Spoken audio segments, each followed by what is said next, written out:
Oleme täna Tallinna loomaaias, mõni minut on loomaaia avamiseni, aga täna öösel on loomaaias toimunud nii mõndagi, mis külalistajate eest oli veidi varjatud.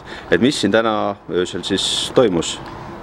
Jah, täna kui enamegi inimesi veel magasid, meie viisime läbi protseduuri, milleks valmistasime ette juba mitu kuid. Meie tänane ülesanne oligi Nordi transportida siia uude majja, mis ei olnud küll väga kerge ülesanne, kuna arvestame sellega, et Nord kaalub enam-vähem 400 kilo ja teda ei tohtinud kasti panna, pidime transportima ta lahtise platvormi peal, ehk siis veoauto peal.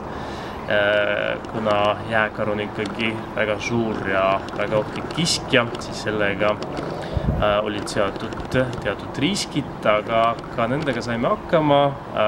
Umbes 10 minutiga me saime karu transportida vanast karumajast uude polaariumisse ning veel poole tunni jooksul meie kirurgid, meie nahaarstid said toimetada. Lähinädalate jooksul me üritame talle diagnoosi panna ja kui me näeme, et ka muid probleeme olemas, siis me hakkame ka ravimit talle panustama.